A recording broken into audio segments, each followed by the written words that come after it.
Bonjour et merci de nous joindre à ce webinaire sur la gestion de la douleur chronique pour les personnes vivant avec la spondylarthrite. Je m'appelle Brenda Delauder et je suis la directrice exécutive de l'Association canadienne de la spondylarthrite. Je suis ravi d'être la modératrice de l'événement d'aujourd'hui. N'hésitez pas à nous indiquer d'où vous nous rejoignez dans la fonction du chat. Nous aimerions également vous demander d'utiliser la fonction de questions-réponses dans la console du webinaire Zoom pour poser vos questions. Nous pourrions ne pas avoir le temps de répondre à toutes les questions pendant l'événement, mais nous veillerons à les aborder par la suite. Et encore une fois, veuillez s'il vous plaît indiquer d'où vous venez. Alors, je vais partager mon écran. Voilà. Alors, je tiens à commencer par rendre hommage aux peuples autochtones de toutes les terres sur lesquelles nous sommes aujourd'hui. Même si nous nous réunissons sur une plateforme virtuelle, prenons un moment pour reconnaître l'importance de la terre que nous appelons chez nous. Je me trouve à Hamilton, en Ontario, qui fait partie des terres et du territoire visés par les traités des Mississauga de la Crédit. Nous reconnaissons que ceux qui nous rejoignent le font depuis différentes terres et territoires notamment. Pendant des milliers d'années, les peuples autochtones ont habité et pris soin de ces terres et ils le font encore aujourd'hui. Nous sommes reconnaissants d'avoir l'opportunité de travailler et de vivre sur cette terre et en le faisant, nous rendons hommage à ses premiers habitants. La plupart d'entre nous sommes bien trop familiers avec la spondylarthrite qui décrit ce groupe de maladies inflammatoires chroniques présentant des caractéristiques communes telles que l'inflammation de la colonne vertébrale, des yeux ou du tractus gastro-intestinal. Ces affections sont douloureuses, débilitantes et bouleversent la vie quotidienne des patients, surtout pour ceux dont la maladie progresse. Et elle a des répercussions sur les proches. La plupart des patients commencent à ressentir des symptômes entre 17 et 45 ans. Alors ici, à l'Association canadienne de la spondylarthrite, nous nous concentrons sur trois objectifs principaux. Réduire le temps nécessaire au diagnostic, sensibiliser et éduquer les patients et plaider en faveur de l'influence sur les politiques. Et aujourd'hui, dans le cadre de ces objectifs, nous vous présentons le segment éducatif sur les traitements de la douleur chronique. J'aimerais juste prendre un moment pour exprimer nos remerciements et notre appréciation à certains de nos partenaires. Grâce à leur soutien, nous sommes en mesure de vous offrir ce type d'opportunité pour informer et soutenir l'ensemble de notre communauté. Nous tenons également à divulguer de manière transparente les bailleurs de fonds de notre série de webinaires, ainsi qu'à reconnaître ces partenaires qui rendent cela possible, ainsi que de nombreux autres programmes et services proposés par le CSA. Voilà, donc un grand merci. Je souhaite maintenant la bienvenue à notre invité expert qui va me rejoindre à l'écran dans un instant. Et pendant que je le fais, je vous invite une fois de plus à poser toutes vos questions dans la fonction de chat, ainsi qu'à nous indiquer une nouvelle fois d'où vous venez. Alors, c'est vraiment un immense plaisir pour moi de vous présenter le docteur Max Sun.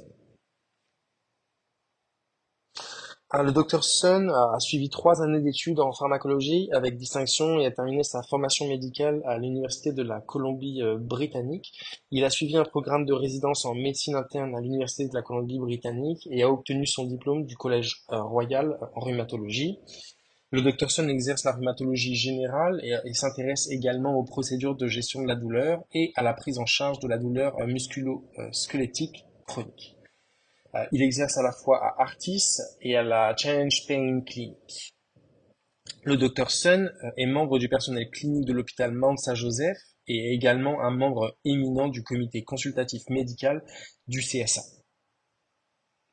Alors, bienvenue, Dr. Sun. Je vais arrêter le partage de l'écran pour vous permettre de venir vous-même à l'écran.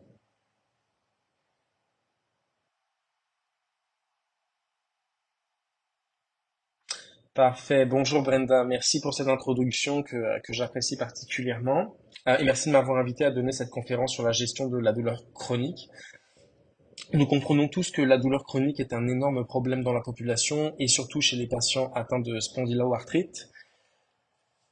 Je vais maintenant partager mon écran pour que vous puissiez voir ma présentation.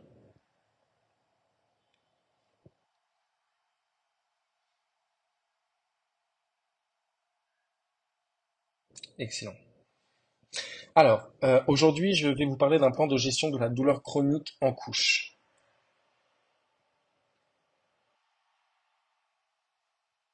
Alors, voici mes divulgations. Alors, j'ai trois objectifs pour cette présentation. Objectif numéro un, éduquer nos membres et les personnes qui visionnent cette présentation sur la complexité de la gestion de la douleur. Objectif numéro 2, introduire une méthode de gestion de la douleur qui nous permette d'adopter une approche graduelle au lieu d'essayer toutes les procédures ou traitements disponibles à un moment donné. Et enfin, je souhaite fournir à nos patients des ressources qu'ils peuvent consulter pour les aider à gérer leur douleur chronique dans leur vie quotidienne. La douleur continuera d'être un problème majeur pour les patients et ceux atteints de maladies inflammatoires, ainsi que pour ceux souffrant de traumatismes et de chirurgie.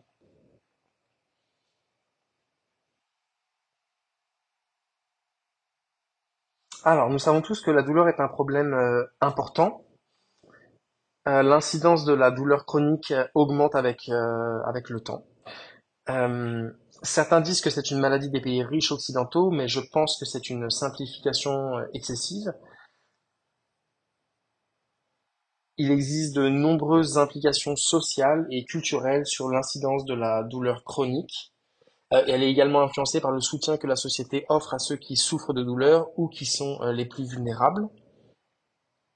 En termes de statistiques canadiennes, des études montrent que de 14 à 29% de la population canadienne souffre de douleurs chroniques de quelque nature que ce soit. Un tiers de ces patients ont des comorbidités psychologiques et la majeure partie de la gestion de la douleur chronique est prise en charge par les praticiens de la santé primaire comme vos médecins de famille.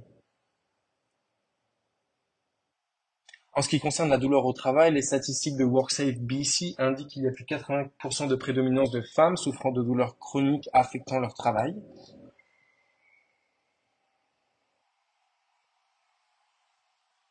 et principalement d'ailleurs dans le secteur de la santé. Les sous-secteurs comprennent les infirmières, les aides-soignantes et les services aux patients. Au fil du temps, le nombre de réclamations féminines auprès de WorkSafe a lentement augmenté. Et en examinant une étude publiée en 2016, elle a montré qu'au cours d'une période de 3 mois, 25,7% des patients éprouveront une sorte de douleur, généralement au bas du dos.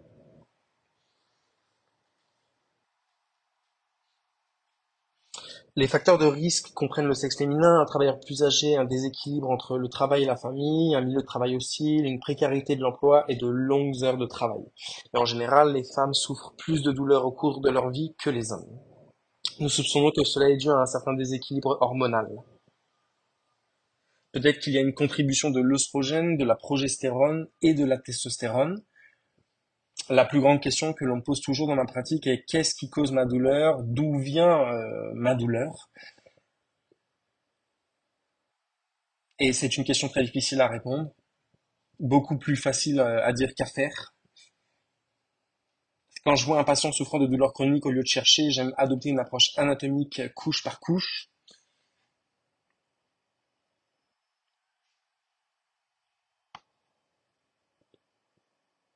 Je regarde la peau, les fascias, les muscles, les ligaments, les articulations de la colonne vertébrale ou les nerfs. Toutes ces structures peuvent provoquer de la douleur dans une certaine zone. Par exemple, si on regarde cette image d'un patient atteint de zona, et pour ceux d'entre vous qui ont eu le zona, vous savez à quel point cela peut être douloureux. Il peut être très sensible au toucher, sensible au vent qui souffle et sensible même au port de vêtements. Donc la peau peut être une vraie source de douleur. La couche suivante avec le fascia a montré qu'il existe des troubles spécifiques du fascia. Ils comprennent une pathologie avec resserrement des fascias et l'épaississement, qui est essentiellement une rétention d'eau de la lymphe dans cette zone. Elle peut également être associée à des douleurs musculaires appelées douleurs myofasciales.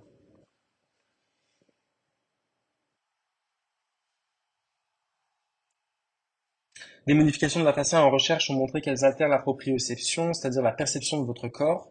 Et lorsque vous avez des différences et des changements ou des dommages dans votre proprioception, vous aurez également des changements en termes de coordination motrice.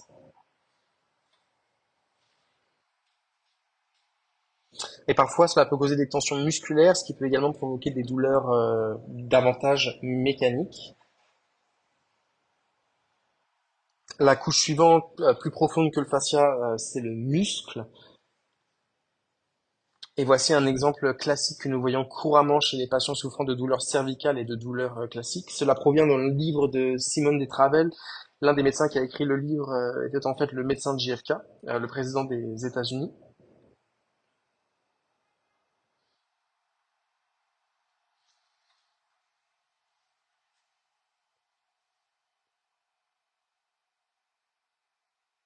Ils ont développé un livre indiquant que certains points de déclenchement musculaire ou bandes tendues dans le muscle peuvent provoquer de la douleur, non pas à l'endroit du muscle tendu, mais dans d'autres zones douloureuses. Et ce que montre cette diapositive, c'est que si vous appuyez sur le muscle élévateur de la scapula à certains endroits, comme par exemple ici, euh, comme ici la douleur n'est pas seulement localisée à cet endroit, mais elle peut en fait irradier jusqu'à la mâchoire, voire jusqu'au sommet de la tête.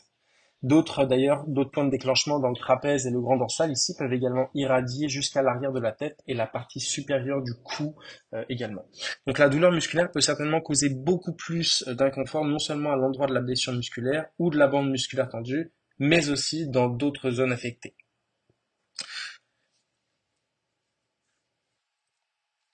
La même chose se produit dans le dos, le haut du dos, voire même le bas du dos.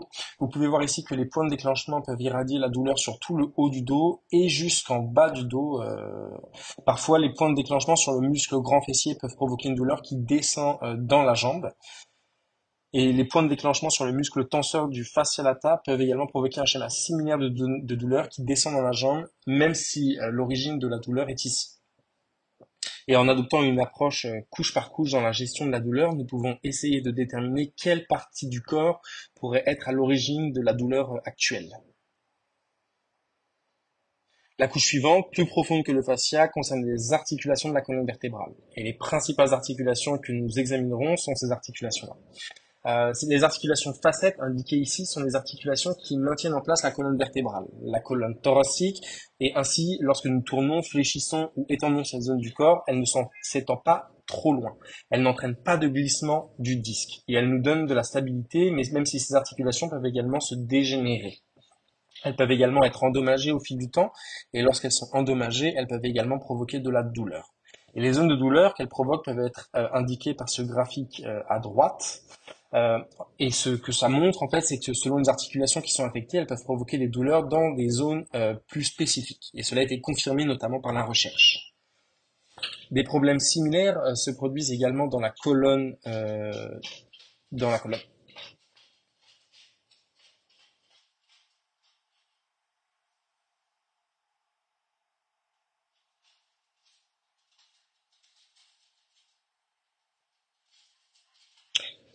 Alors, ensuite, ce sont les ligaments.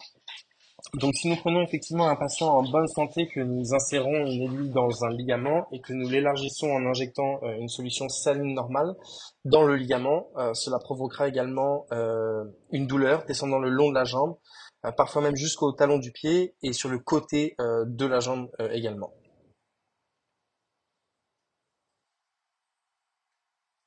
Ensuite, en plus des articulations facétaires, nous avons également les articulations sacro-iliaques qui sont provoquées. Elles peuvent également causer une douleur de manière similaire dans la jambe, soit sur le côté, soit généralement potentiellement dans le dos. Et ensuite, après cela, nous examinons les nerfs.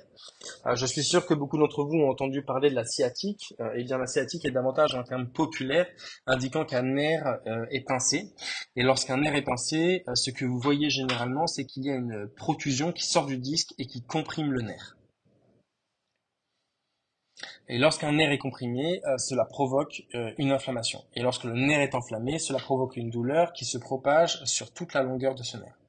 Cela peut se produire couramment dans le cou ou dans le bas du dos. Cela se produit généralement moins fréquemment dans la partie médiane du dos, principalement parce que cette région est relativement stable en raison des côtes qui affectent cette zone. Cependant, lorsqu'un nerf du bas du dos est pincé et que vous ressentez une douleur lancinante dans la jambe, beaucoup de gens appellent cela une sciatique. En général, le schéma de la sciatique est également assez similaire. Elle commence dans le dos, descend à l'arrière du pied et au talon s'il s'agit de la S1. Elle descend sur le côté du pied et vers les orteils s'il s'agit de la S5. Et selon qu'il s'agit de L4 ou de L3, elle peut descendre vers l'avant de la cuisse et jusqu'à la cheville ou au genou. Ainsi, au cours des dernières diapositives, j'ai essentiellement montré que toutes les couches du corps humain peuvent provoquer de la douleur. Et dans de nombreux cas, elles peuvent provoquer de la douleur selon un schéma très distinct. Maintenant, il y a une partie du corps que nous n'avons pas encore discutée et c'est le disque lui-même. Théoriquement, les disques endommagés ont également des terminaisons nerveuses qui y poussent.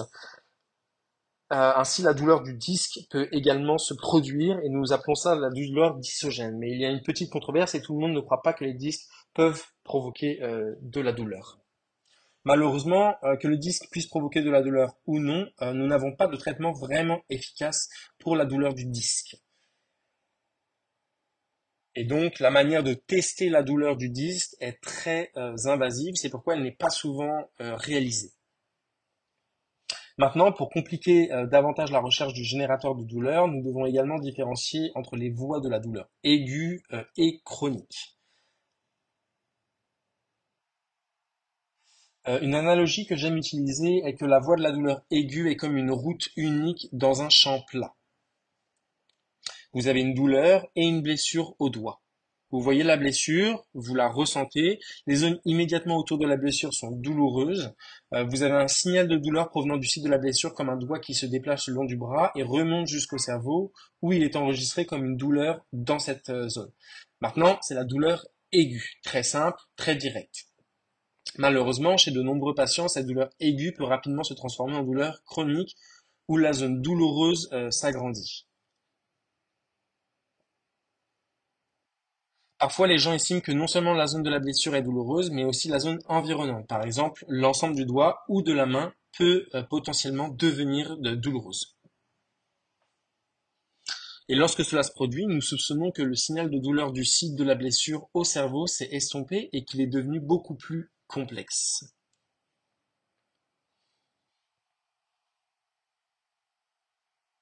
Ce n'est pas un seul chemin qui provoque cette douleur, c'est plus comme plusieurs voies sur l'autoroute interstellaire, toutes essayant de présenter des signaux de la douleur vers le cerveau. Et ces changements se produisent non seulement au site de la blessure, mais aussi dans la moelle épinière, où les nerfs commencent à transmettre la douleur à différents niveaux de la moelle épinière elle-même. Donc la zone du champ de réception de la douleur augmente réellement. Et nous soupçonnons que c'est ce qui fait que les patients ressentent de la douleur, non seulement dans la zone de la blessure, mais qu'elle se propage à tout le doigt, à toute la main, ou parfois à tout le membre. Et c'est à ce moment en fait que nous commençons à parler de la sensibilisation périphérique et centrale.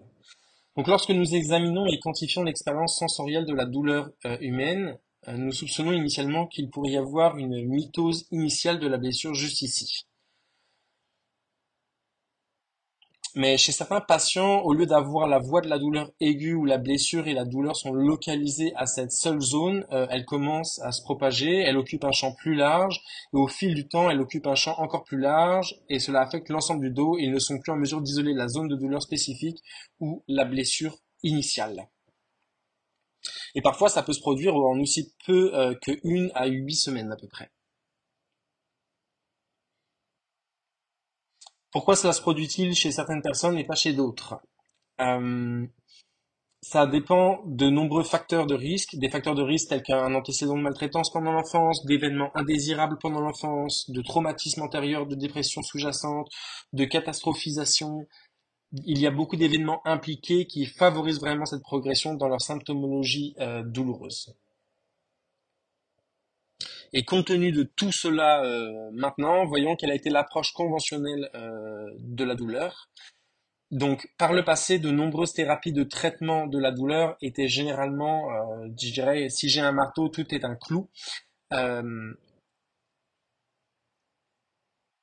Nous voyons certainement certains médecins faire des injections épidurales, certains font des médecins font des injections ou de la prolothérapie, certains font des injections sacrées, et chaque patient qu'ils voient, s'il correspond à leur critère, ils effectueront la même procédure. Si cela ne fonctionne pas, ils n'ont rien d'autre à offrir et le patient cherche ailleurs. Et donc, fondamentalement, ils ont un marteau dans leur boîte à outils à chaque patient qui vient les voir. Ils les voient comme un clou et ils essaient le marteau pour voir si cela fonctionne. Si cela ne fonctionne pas, alors le patient passe à autre chose. Donc voyons. Le problème avec ce type d'approche, c'est qu'elle est très morcelée. Et souvent, les patients consultent un autre praticien qui fera la même chose car c'est tout ce qu'ils sont en mesure de faire. Et il est difficile pour un médecin de voir un patient et de l'évaluer de manière globale, de ne pas seulement regarder le nidus du générateur de douleur, mais de considérer l'ensemble de sa personne pour traiter sa douleur de manière plus globale, ce qui est nécessaire chez de nombreux patients, en particulier ceux qui souffrent de douleurs généralisées, euh, et de cette augmentation de la sensibilité dont nous avons précédemment brièvement parlé. Alors, commençons par un exemple de douleur lombaire. Imaginez maintenant qu'un patient qui pourrait avoir des antécédents de spondylarthrite ankylosante, il a eu un accident de voiture, il se plaint de douleurs au niveau de la colonne lombaire inférieure, irradiant vers l'arrière de la cuisse et jusqu'au pied. Si nous examinons une approche étape par étape de la gestion de la douleur, voyons ce qui pourrait causer cette douleur. Alors revenons à notre schéma. Nous pouvons avoir la peau, le fascial, les muscles, les ligaments, les articulations, les nerfs et éventuellement le disque. Alors où se trouve le générateur de douleur? Est-ce que c'est dans le muscle? Eh bien, ça pourrait être le cas. Si vous avez des douleurs myofasciales ou des points de déclenchement dans le muscle piriforme, cela peut également irradier vers l'arrière de la jambe et parfois même jusqu'au talon. Donc ça pourrait être une douleur myofasciale. Est-ce qu'il pourrait s'agir de la douleur lombaire? Le schéma correspond, c'est-à-dire que certaines douleurs de la facette lombaire peuvent irradier. Donc oui, ça pourrait être la facette lombaire. Et ici, eh bien, il s'agit d'une image de douleur référée des ligaments lombaires. Et comme vous pouvez le voir ici, des lésions et une stimulation des ligaments peuvent également provoquer des douleurs irradiant vers la jambe et ce jusqu'au talon. Donc oui, ça pourrait être aussi les ligaments lombaires. Pourquoi s'agir d'une aggravation ou d'un dysfonctionnement de l'articulation sacro-iliaque? Certainement aussi. La douleur de l'articulation sacro-iliaque peut également présenter un schéma similaire, descendant vers la jambe jusqu'au talon. Alors, est-ce que c'est une implication nerveuse? Eh bien, oui, c'est une implication des nerfs. S1 ou L5 peut également provoquer ce type de douleur. Le L1 va jusqu'au talon, parfois le nerf L5 aussi, donc ça pourrait certainement être une implémentation nerveuse. De plus, comme nous en avons déjà discuté, chez certains patients, leur douleur n'est plus localisée. En fait, elle peut s'étendre à plusieurs parties de leur corps distinctes. Cela est dû à la signalisation anormale et complexe de la douleur qui s'est développée avec le temps, où ce n'est pas une ligne droite depuis le site initial de la blessure, mais une interaction complexe des neurones et de la sensibilité dans le système nerveux central et périphérique, provoquant ce phénomène que nous appelons, ou ce syndrome, je dirais, que nous appelons la sensibilisation centrale. Avec la sensibilisation centrale, certains patients auront une sensibilité et une tendresse exquise dans plusieurs régions. Cela peut également être associé à une fatigue sévère, une cystite, des douleurs pendant les cycles menstruels, le syndrome des jambes sans repos, des douleurs à la mâchoire, des migraines, des céphalées de tension ou autres. Alors avec toutes ces possibilités, comment pouvons-nous réduire et découvrir comment traiter cette personne? Peut-être que l'imagerie, la technologie peuvent nous aider. Eh bien, nous avons l'IRM, nous avons les scanners CT, nous avons les électromyogrammes, mais malheureusement, aucune de ces modalités d'imagerie et d'investigation n'a réussi à isoler le générateur de douleur, que ce soit la douleur des tissus mous, la douleur des articulations facétaires ou la dysfonction sacro-iliaque.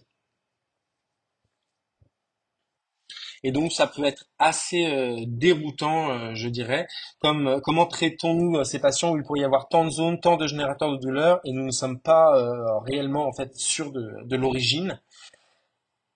C'est là que je pense qu'en tant que partie de la Change Pain Clinic, nous adoptons une approche couche par couche. Euh, En fait, ceci est un graphique que j'aime montrer lors de beaucoup de mes conférences. J'ai déjà montré, pour ceux qui ne le savent pas, c'est Frida Kahlo. C'est une peintre très célèbre et elle avait un historique médical très complexe. Elle a eu un accident de bus à un jeune âge. Cela a endommagé toute sa colonne vertébrale et elle a essentiellement passé sa vie à l'hôpital. Elle a subi de multiples chirurgies du dos et avait beaucoup de douleurs chroniques et elle décédait relativement jeune. C'est sa peinture montrant à quoi ressemble la douleur chronique. Et ce que j'aimerais montrer ici, c'est qu'en plus de ce qu'elle ressent, il y a beaucoup d'autres problèmes qui peuvent affecter les personnes souffrant de douleurs chroniques. Beaucoup d'entre vous ont de l'expérience avec ces problèmes d'ailleurs. Par exemple, elle a la dépression indiquée par les yeux qui pleurent. Elle a une douleur nociceptive que nous décrivons comme une douleur causée par des dommages aux structures périphériques. Donc elle a beaucoup de douleurs, une douleur sourde, une douleur due à une chirurgie de sa colonne vertébrale. Elle a beaucoup de picotements dans tout le corps, indiquant une douleur neuropathique, une douleur de brûlure, des picotements. Il y a une quantité significative d'isolement psychosocial, comme le montre une femme solitaire au milieu d'un désert. Donc lorsque nous traitons la douleur chronique, il ne suffit pas de donner un seul traitement et de traiter les articulations facétaires, par exemple, ou de traiter uniquement les articulations sacro-iliaques et de passer à autre chose pour voir si cela fonctionne, car la plupart du temps, ces patients ont de nombreuses sensibilités et de nombreux autres facteurs qui vont venir favoriser leur fonction. Donc la méthode que nous avons est de regarder un patient comme s'il était un oignon et nous devons vraiment peler les couches couche par couche pour traiter tous les aspects de leur douleur afin de les aider à retrouver en fait leur fonction. Un graphique que j'aime utiliser est ce graphique un petit peu de la douleur. La douleur survient rarement en isolation et en général, lorsque les gens ont mal, leur capacité fonctionnelle diminue. Lorsqu'ils ont une capacité fonctionnelle réduite, leur humeur diminue car ils ne peuvent plus faire ce qu'ils faisaient auparavant. Lorsqu'ils ont une humeur réduite, leur sommeil en souffre. Et lorsque leur sommeil en souffre, leur douleur empire. C'est le cycle en fait de la douleur. Et pour nous permettre de vraiment traiter la douleur, nous devons vraiment toucher aux piliers qui maintiennent la douleur. Et ces piliers de soutien sont la fonction diminuée, l'humeur diminuée ou le sommeil réduit. Il y a d'autres facteurs externes qui peuvent également aggraver et causer une douleur accrue. Ceci inclut le stress lié au travail, le stress social et la source de la douleur en fait elle-même. Maintenant, j'ai mis la source de la douleur comme un facteur externe, pas comme un facteur principal, car à un certain moment, la douleur s'auto-entretient en raison de la détérioration supplémentaire de la fonction diminuée, de l'humeur diminuée et du sommeil diminué lui aussi. Et même si chez de nombreux patients ou chez certains patients, nous trouvons la source initiale de la douleur et la traitons, leur douleur chronique en réalité ne disparaît pas réellement. Et si nous permettons à cette spirale de s'enfoncer suffisamment profondément, elle se transformera en sensibilité centrale où les patients auront des douleurs chroniques dans tout le corps, pas seulement sur le site initial de la blessure. Donc, nous devons vraiment peler tous ces piliers qui soutiennent leur douleur, le sommeil, l'humeur, voire même la fonction. C'est pourquoi dans les cliniques de la douleur, de nombreuses cliniques de la douleur, y compris la nôtre, nous avons beaucoup de programmes pour aider les patients dans leur mouvement, pour aider les patients dans leur sommeil, pour réduire leur stress, pour améliorer leur nutrition, car nous comprenons que si les patients parviennent à réussir à optimiser ces piliers et à réduire et à détruire les piliers qui maintiennent la douleur, alors il y a une chance que la douleur puisse à terme diminuer. Et ensuite, le traitement de la source potentielle de la douleur, elle, aura un impact beaucoup plus important. Donc, lorsque nous travaillons par couche, nous pouvons voir qu'au départ, les patients ont une faible fonction, un sommeil médiocre, une humeur basse, et nous les encourageons à participer à nos programmes en ligne.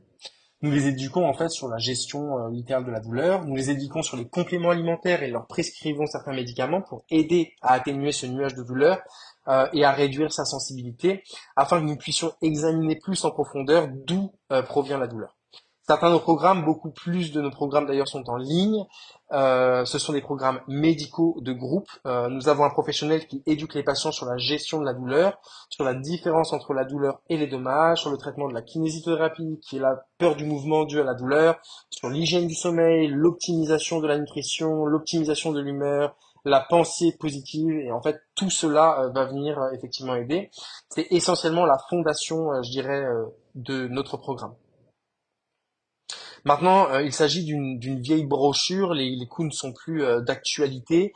Tous ces programmes sont désormais gratuits, couverts par notre plan provincial de soins de santé et nous ne les gérons plus en privé.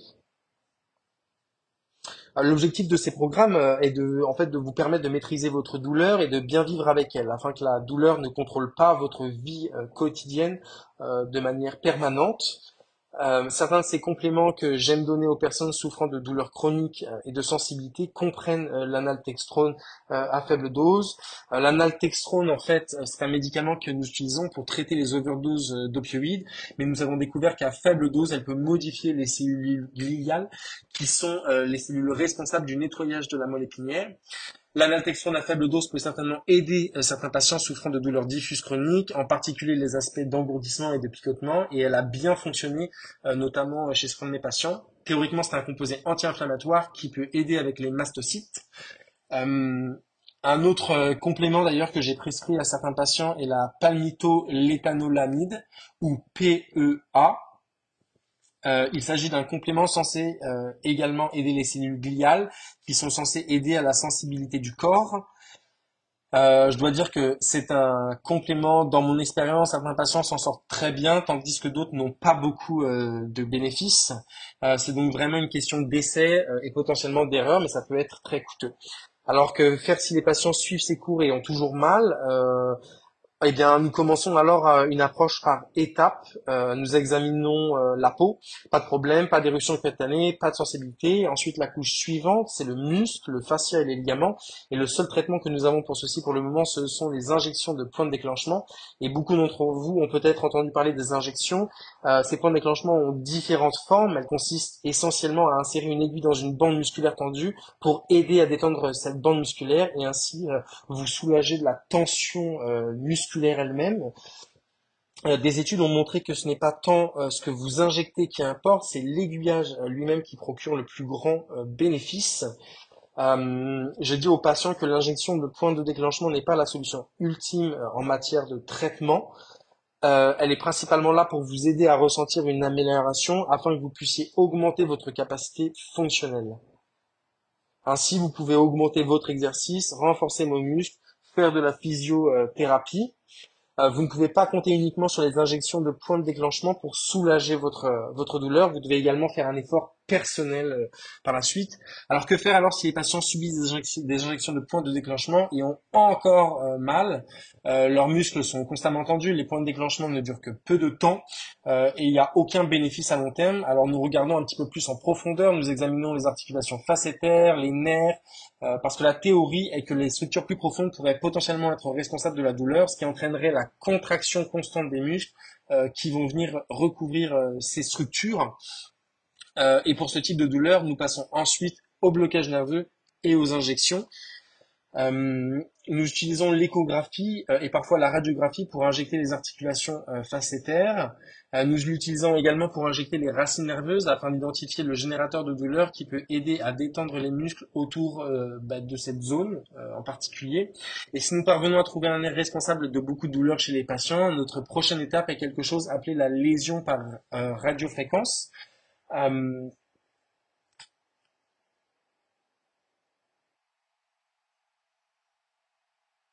Alors, la lésion par radiofréquence, en fait, ça consiste à placer une toute petite aiguille à côté d'un nerf et à chauffer l'aiguille à environ 80 degrés pendant environ 120 secondes, soit approximativement 2 minutes. Euh, et en théorie, la chaleur devrait détruire les petits nerfs responsables de la douleur. Maintenant, je sais ce que vous pensez, ça semble assez effrayant, mais la recherche a montré que la brûlure de ces petits points n'entraîne pas d'inflammation par ailleurs. Et la brûlure de ces petits points diminue principalement la douleur provenant du nerf lui-même. Et si cela réduit, cela peut vous soulager de la douleur de ce type de douleur nerveuse ou articulaire pendant 12 mois jusqu'à potentiellement 2 ans. Donc, s'il s'agit certainement d'une étape pour un soulagement de la douleur à plus long terme, si les patients sont considérés comme ayant de la douleur provenant notamment de ces nerfs, nous effectuons également d'autres injections nerveuses. Certains patients souffrent beaucoup de douleurs dentaires et de douleurs faciales nerveuses et nous effectuons des blocages spécifiques du ganglion dans le visage qui peuvent également les faire avec des stéroïdes pour un soulagement plus durable. Malheureusement, tout le monde ne répond pas au cours d'évaluation, aux injections de points de déclenchement ou au blocage nerveux. Et dans ce cas, nous soupçonnons que leur douleur n'est pas seulement localisée, mais qu'elle est plus diffuse due à une sensibilité du système périphérique et du système nerveux central dans la moelle épinière.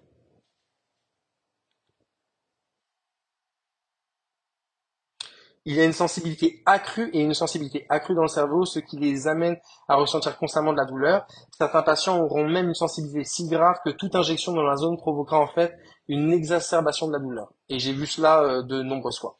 Malheureusement, nous n'avons pas beaucoup de bonnes méthodes pour traiter la sensibilité centrale. Euh, Certains utilisent des médicaments antidépresseurs. L'une des méthodes que nous utilisons est la thérapie par perfusion et nous perfusons les gens par voie intraveineuse ou par voie cutanée avec de la lidocaïne ou de la kétamine. La théorie est que lorsque les patients sont perfusés avec de la lidocaïne ou de la kétamine, leur corps entier s'engourdit, ce qui permet de réinitialiser leur système nerveux. Maintenant, cela ne dure pas éternellement. Et de nombreux cas, la douleur finit par revenir. Mais l'espoir est que c'est comme une réinitialisation du système nerveux central. Lorsque la douleur revient, elle revient avec moins d'intensité qu'auparavant. C'est un peu comme si vous preniez un ordinateur, que vous l'éteigniez, que vous le rallumez dans l'espoir que le programme précédent, défectueux, euh, en fait, disparaisse. Ça peut se faire par perfusion intraveineuse ou parfois si les patients répondent bien à la perfusion intraveineuse mais ne veulent pas se rendre à la clinique, nous leur donnons une perfusion sous-cutanée de lidocaïne qu'ils vont pouvoir apporter chez eux. Et elle se fait sur une période de 36 heures. C'est une option moins coûteuse et beaucoup plus mobile. Malheureusement, les cliniques de perfusion sont, elles, très limitées. La seule clinique de perfusion financée par le gouvernement se trouve à l'hôpital Saint-Paul. Et malheureusement, l'hôpital Saint-Paul n'accepte que les patients de la Vancouver Coastal Health. Donc, de nombreux autres endroits n'auront pas accès à la thérapie par perfusion. Nous disposons d'une clinique de perfusion à la clinique de la douleur, la seule clinique de la province à le proposer, et nous sommes la seule clinique à respecter les normes du Collège des médecins et chirurgiens de la Colombie-Britannique pour les cliniques de perfusion de la douleur. Malheureusement, il s'agit d'une thérapie payante à la clinique de la douleur. Beaucoup de personnes y ont recours, principalement les travailleurs indemnisés ou les victimes d'accidents de la route indemnisés. Et certains patients en privé parce que c'est la seule option qui leur reste pour venir soulager leur douleur. Alors ce que je peux dire en me basant sur l'observation de nombreux patients à la clinique de la douleur, c'est que nous ne pouvons pas promettre un soulagement à 100% de la douleur,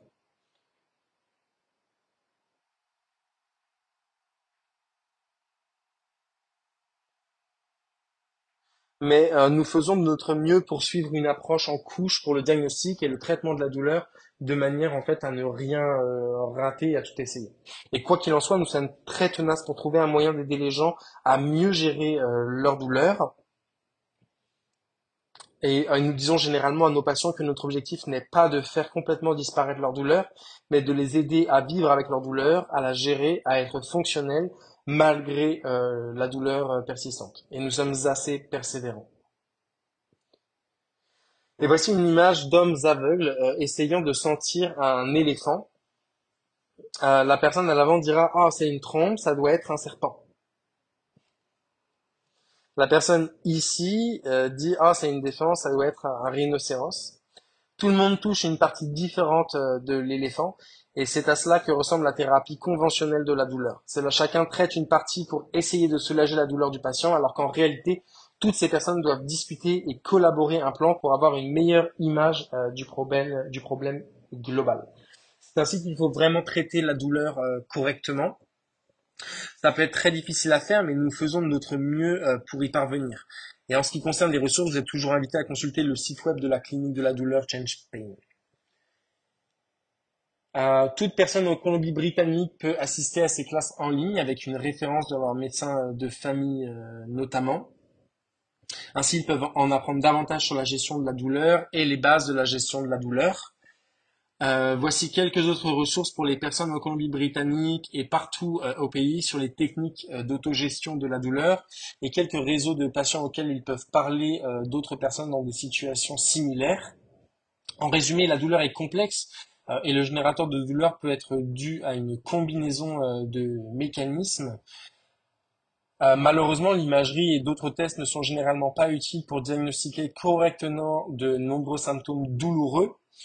Nous essayons de pratiquer une approche en couche pour le diagnostic et le traitement de la douleur, afin de ne pas manquer de possibilités et nous devons vraiment essayer d'incorporer rapidement des soins et un traitement multidisciplinaire pour aider les patients atteints de douleur dans l'espoir de les empêcher en fait de passer d'une douleur localisée à une sensibilité bien plus généralisée sur l'ensemble du corps. Merci et je suis heureux de répondre maintenant à toutes vos questions. Merci beaucoup pour cette présentation très instructive. Nous avons quelques questions juste ici. La première que je lis ici dit que, comme vous l'avez mentionné, la gestion de la douleur est très déroutante. Avez-vous des suggestions pour collaborer avec un fournisseur de soins de santé ou votre médecin pour la gestion de la douleur? Oui, c'est difficile dans le contexte actuel, principalement parce que les médecins de famille qui assument la plus lourde charge de la gestion de la douleur sont tellement débordés par tout. Je pense qu'un conseil que je donnerais aux patients est de vraiment essayer de travailler en collaboration avec leur médecin. Essayez vraiment d'avoir un médecin qui vous permette d'être à vos côtés pour vous aider à plaider votre cause. Euh, ouais, c'est important. Et il est difficile de ne pas être frustré parce que parfois avec vos praticiens, vivre dans la douleur est absolument horrible. Euh, je recommanderais que les patients eux-mêmes doivent aussi être leur propre avocat. Je recommande de participer aux ressources de votre province, peut-être d'assister à des cours en ligne également. Apprenez-en davantage sur la gestion de la douleur, puis discutez avec votre médecin de famille, peut-être en lui faisant savoir ce que vous pensez être des choses qui pourraient vous aider, et voyez si votre médecin lui-même est d'accord. Et lui ou elle pourrait vous donner des conseils sur la manière de progresser davantage, soit vous orienter vers une clinique de la douleur, soit vous fournir d'autres ressources potentielles. Mais vous devez être compréhensif et collaborer avec votre praticien principal, car il est facile d'être submergé par la douleur chronique, que l'on soit patient d'ailleurs ou médecin. Parfait, c'est génial, merci. Et lié à cette question, j'ai une autre question ici. On m'a dit que les patients ont tendance à sous-déclarer leurs symptômes et leurs douleurs. Pourquoi pensez-vous que c'est le cas et avez-vous des conseils pour ceux qui le font?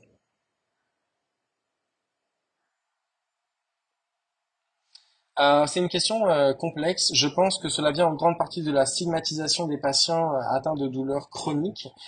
Beaucoup de patients atteints de douleurs chroniques ont entendu dire que dans leur tête, qu'ils sont simplement déprimés ou que c'est simplement de la fibromyalgie. C'est un problème psychologique et cela ajoute vraiment une stigmatisation négative à la douleur chronique.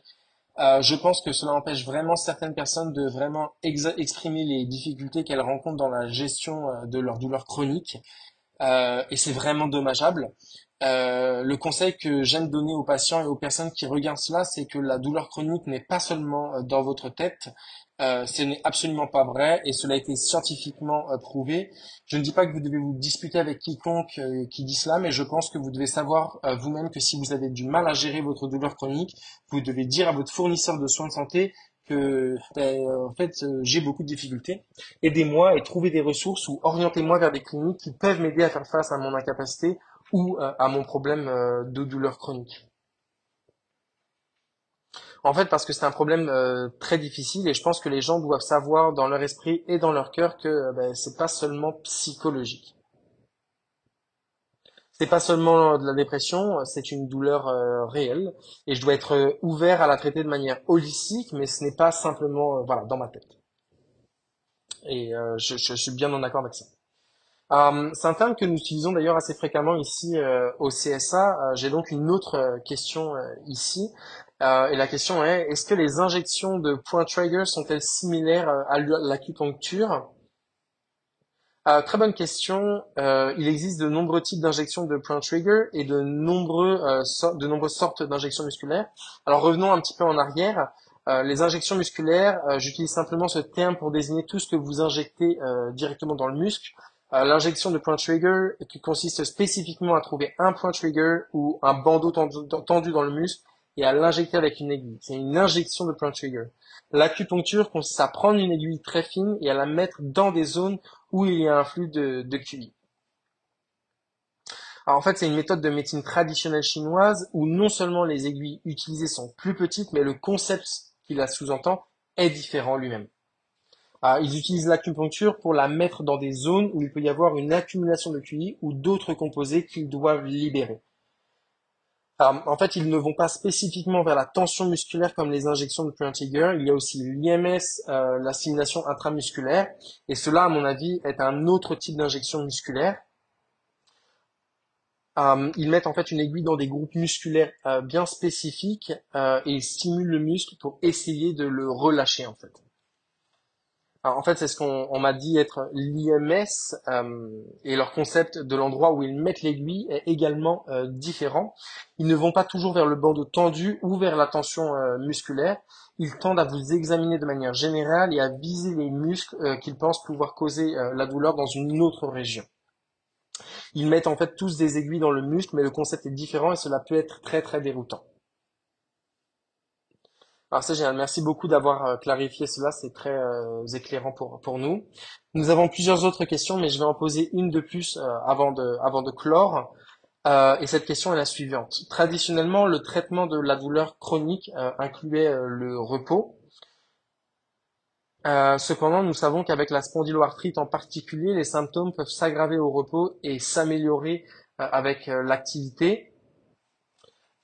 Quels conseils avez-vous pour les personnes qui ont peur de bouger davantage à cause de la douleur? Alors, c'est encore une très bonne question et c'est un terme que nous utilisons spécifiquement appelé la kinésiophobie. En fait, c'est la peur du mouvement. Le repos au lit pour la douleur est vraiment venu parce que dans la douleur aiguë, par exemple, une fracture, vous avez vraiment besoin, au moins dans la période initiale, de ne pas trop réaliser d'activité qui pourrait provoquer le déplacement d'une fracture. Euh, Mais maintenant, le paradigme a complètement changé, même avec les fractures après une chirurgie. La clé, c'est de bouger, bouger et bouger. Et je dis à beaucoup de mes patients et lors de nos cours d'éducation, réitérément, également le fait que la douleur chronique ne signifie pas une détérioration tissulaire chronique. La douleur aiguë, en fait, peut être associée à des lésions tissulaires, mais la douleur chronique, ou ce que les gens appellent la douleur persistante, n'est pas associée à une détériorisation tissulaire. C'est une anomalie dans la perception de la douleur, une anomalie dans la transmission de la douleur. Ça ne signifie pas que vous avez réellement une zone qui est endommagée. Nous disons donc aux gens que vous devez vraiment comprendre que si vous bougez et que vous avez mal, cela ne signifie pas que cette zone se détériore. Vous devriez continuer à bouger dans la mesure du possible, mais essayez de le faire de manière raisonnable et de doser pour augmenter lentement votre capacité. La règle de base que j'utilise pour les patients, c'est que si vous faites de l'exercice ou si vous bougez et que vous avez mal ensuite, si la douleur disparaît après 2 heures, c'est bon. Si la douleur persiste plus de 2 heures jusqu'au lendemain, vous en avez peut-être un peu trop fait. Cela ne signifie pas que vous devez arrêter de le faire, mais vous devez le faire de manière raisonnable et vous devez doser pour augmenter lentement votre capacité. Le mouvement, quoi qu'il arrive, est essentiel. C'est une règle de base vraiment utile, la règle des 2 heures. Mais après, voilà. Bon, merci beaucoup. Donc, Dr. Sun, merci beaucoup d'avoir pris le temps aujourd'hui de partager toutes ces bonnes informations sur la douleur chronique. Nous savons que la gestion efficace de la douleur est essentielle pour les personnes atteintes de spondyloarthrite afin d'améliorer leur bien-être général et leur qualité de vie. En mettant en avant les causes de la douleur et certaines stratégies de gestion, nous espérons que cela contribuera à améliorer la vie quotidienne de milliers de personnes atteintes de spondyloarthrite, car nous savons qu'elles traversent un parcours très difficile et douloureux.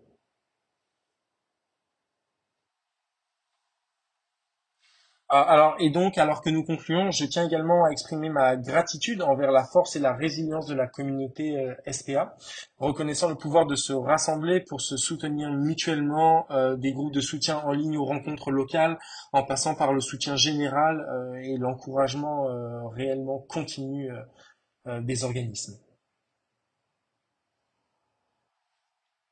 Cette communauté, en fait, sert vraiment de source d'encouragement et de validation, comme l'a dit le Dr. Sun, validation et espoir pour ceux qui naviguent en fait dans leur parcours de douleur. Et donc, pour plus d'informations, nous vous invitons à visiter le site web du CSA qui est startrip.ca. Merci à tous de nous avoir rejoints aujourd'hui. Merci.